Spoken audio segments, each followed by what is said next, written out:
Hello, my friend. Welcome to week number 41 of Napoleon Hill's A Year of Growing Rich. This week's is titled Discipline Yourself for Success. Benjamin Disraeli, one of England's greatest prime ministers, attained that high station through the sheer power of his will, directed by definiteness of purpose. He began his career as an author, but he was not highly successful in that field. He published a dozen of more books, but none of them made any great impression on the public. Failing in this field, he accepted his defeat only as a challenge to greater effort in some other field. Thus, he entered politics with his mind definitely set upon becoming Prime Minister of the far-flung British Empire.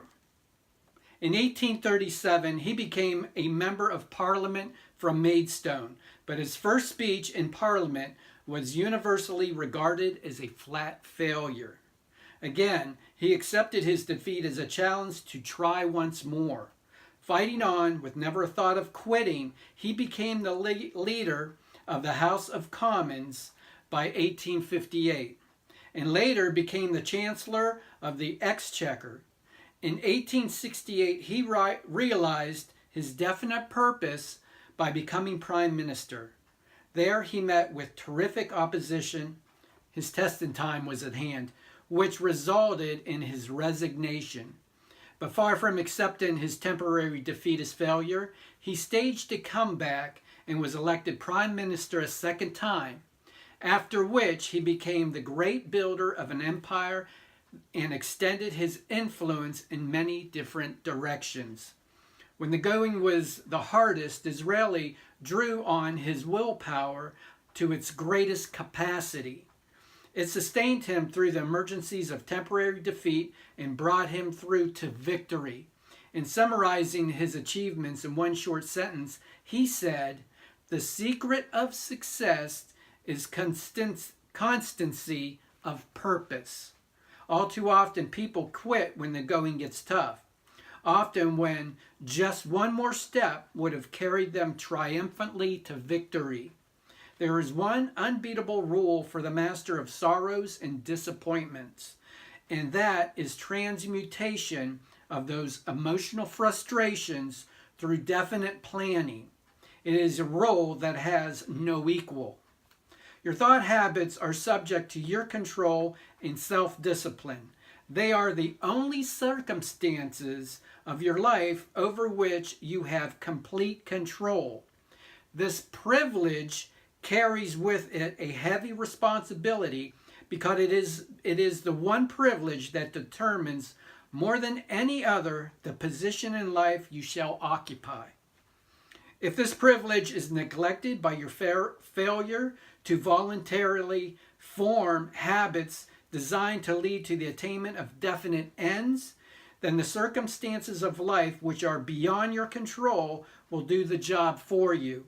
And what an extremely poor job it often becomes.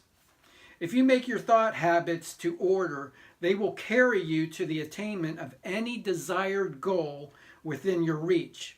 Or you can allow the uncontrollable circumstances of your life to make your thought habits for you, and they will carry you inexorably to failure shore on the great river of life.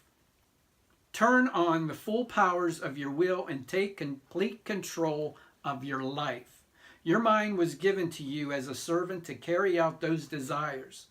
No one may enter it or influence it in the slightest degree without your consent and cooperation.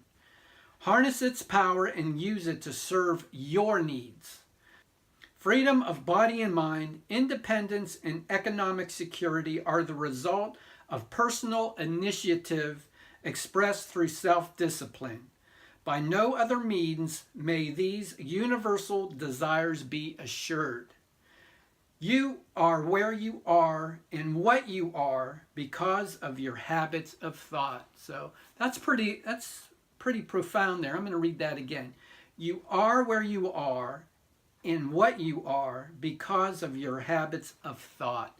There you have it, my friends. Week number 41. I think that's a pretty good one, too. If you don't have this book, go ahead and get yourself a copy, and you'll be happy that you did. You can probably find it at thriftbooks.com for a pretty decent price, probably under $5. But make it a great week, and I will see you next week.